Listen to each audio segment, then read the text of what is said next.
O mercado nacional precisa ser protegido, diz o socialista enrustido, com medo da competição capitalista.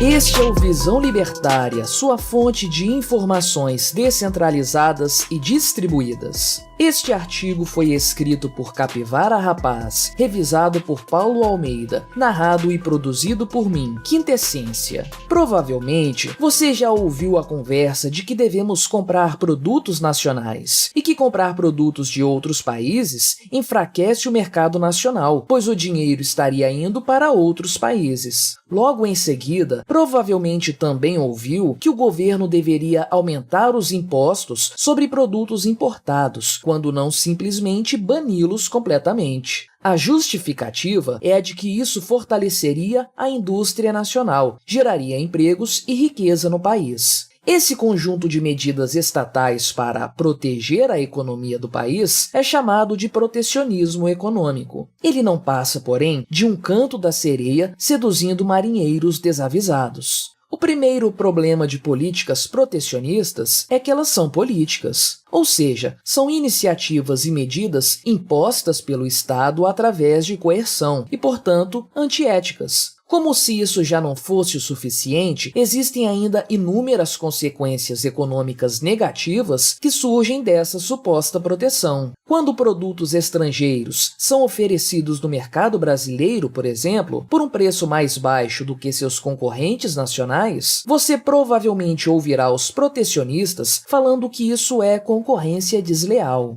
Então, usando a desculpa de que quer valorizar o mercado nacional, o governo tomará medidas para encarecer o máximo possível esses produtos que antes você podia comprar baratinho. Ele pode, por exemplo, aumentar e muito os impostos de importação de um certo produto. Consequentemente, esse produto passará a chegar ao consumidor final com um preço muito maior que o anterior e provavelmente mais caro que a sua contrapartida nacional. Nesse caso, o consumidor irá optar por consumir o produto nacional, agora mais barato. O governo também pode simplesmente restringir a importação de certo produto e criar uma burocracia sem fim para que produtos possam ser importados. Pode também criar agências reguladoras, cuja única função será manter o mercado cartelizado e impedir a entrada de novas empresas, e com isso, reduzir a competição. Essas são medidas que visam ajudar algumas empresas nacionais a vencerem concorrentes estrangeiras, encarecendo seus produtos. Em última análise, o que o governo está fazendo nesses casos é determinar de quem você deve ou não comprar os produtos de que precisa.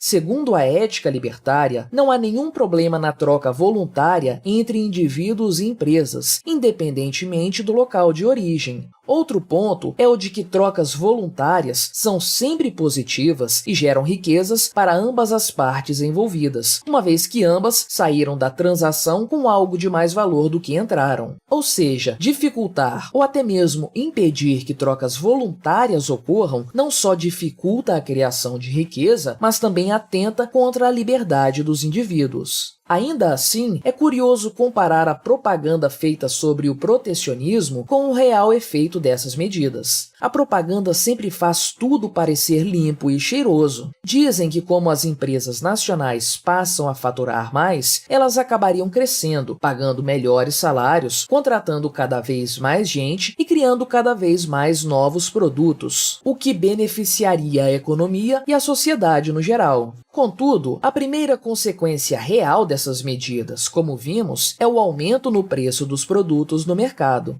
Digamos, então, que o governo não queira que ocorra esse aumento de preços. Nesse caso, ele pode subsidiar certas atividades econômicas. Sabemos, contudo, que a geração de riqueza é uma consequência do uso mais eficiente de recursos. Se o mercado for deixado livre, sem interferências estatais, a única forma que um empreendedor tem de aumentar seus lucros é conseguindo vender mais pelo mesmo custo. Ou seja, ele teria que ser capaz de produzir mais com os mesmos recursos disponíveis. Consequentemente, haveria mais produtos e serviços ofertados no mercado, o que gera uma pressão pela redução de preços. Ao contrário, os subsídios são uma forma de fazer com que o Estado pague pelos custos de produção das empresas. Porém, sabemos que o Estado não produz riqueza e que tudo o que ele arrecada provém de impostos, que nada mais são do que uma forma de roubar riqueza da sociedade. Quando o Estado começa a subsidiar seja lá o que for, isso quer dizer que os pagadores de impostos estão custeando a produção. Ao fazer isso, o empreendedor não corre o risco de ficar no prejuízo. Afinal, não é ele que está pagando. Assim, o Estado diz ao mercado que o ganho de eficiência é secundário, pois a conta será paga pelos outros. Dessa forma, as empresas nacionais passam a ter menos incentivos para melhorar sua gestão de recursos e investir em inovações. Inevitavelmente, os produtos disponíveis no mercado se tornam atrasados, repetitivos e de baixa qualidade, principalmente quando comparados aos produtos importados, que depois das medidas protecionistas passaram a ter um preço inacessível para a maioria da população. Por outro lado, ao contrário das medidas protecionistas, a importação de novos produtos é benéfica para a sociedade. Para a melhor explicação desse fenômeno, recorro a um exemplo de Frederic Bastiat. Vamos imaginar que um homem do campo dividiu seu pedaço de terra em 4 partes, cultivando milho, trigo, erva e centeio.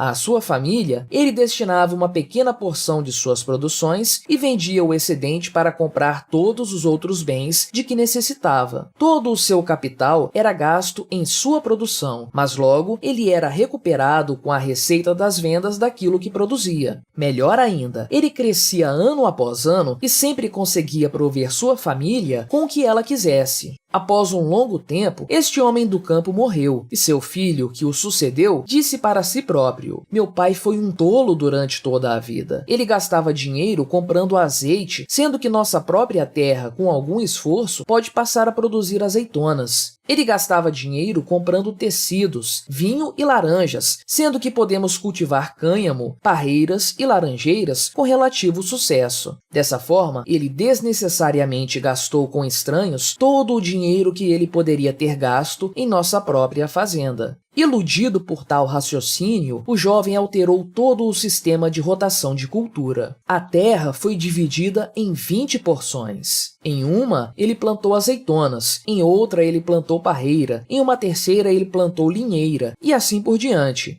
Porém, o solo não era adequado para o cultivo da parreira, e o clima não era adequado para as azeitonas. Havia 5 vezes mais campos cultivados, mas cada um deles era 5 vezes menor. Agora, ele produzia azeite, mas produziu pouco trigo. Não tinha mais que comprar linhos, mas também não tinha excedente de centeio para vender. Não demorou muito para ele perceber que sua família estava agora menos provida do que anteriormente, quando, ao vender o excedente de tudo o que produzia, conseguia prover fartamente a família. Analogamente, isso é exatamente o que ocorre quando um país passa a adotar políticas protecionistas. O entendimento de que tudo o que é consumido no país deve ser produzido no país é uma ilusão igual à do filho do fazendeiro. Claramente, o protecionismo não faz nenhum país ficar mais rico. Pelo contrário, é responsável por uma precarização das produções locais.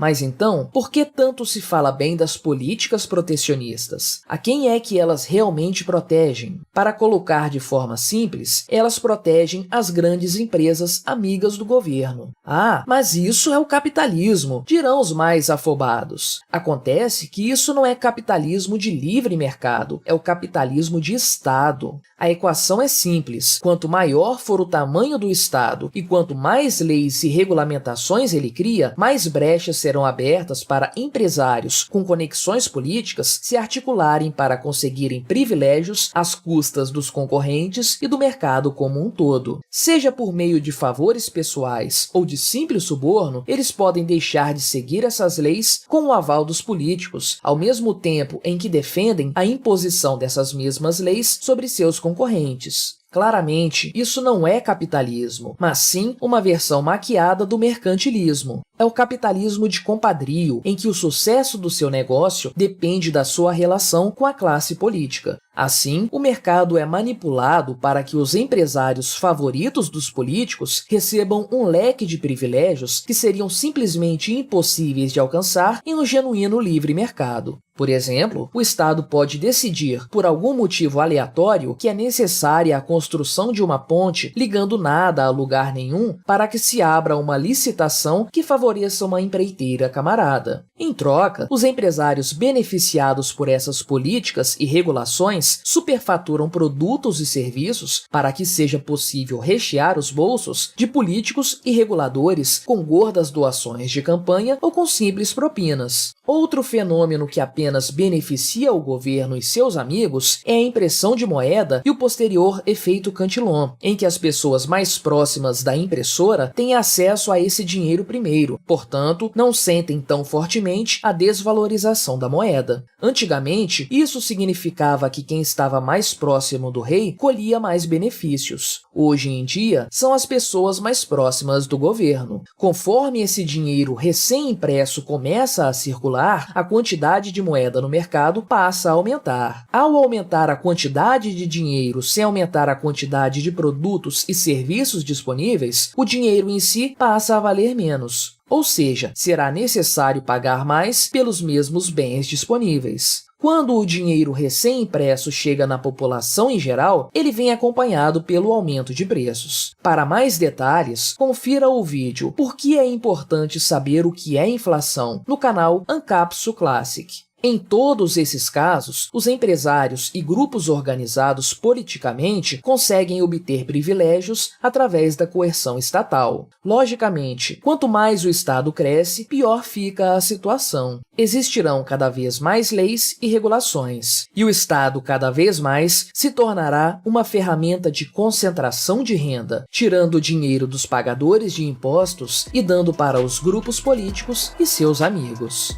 Obrigado por sua audiência. Se você gostou deste vídeo, deixe o seu like e o compartilhe com aquele seu amigo esquerdista que ainda acredita no Estado. Se quiser ser notificado de outros vídeos, clique em se inscrever e depois no ícone da campainha. Até a próxima!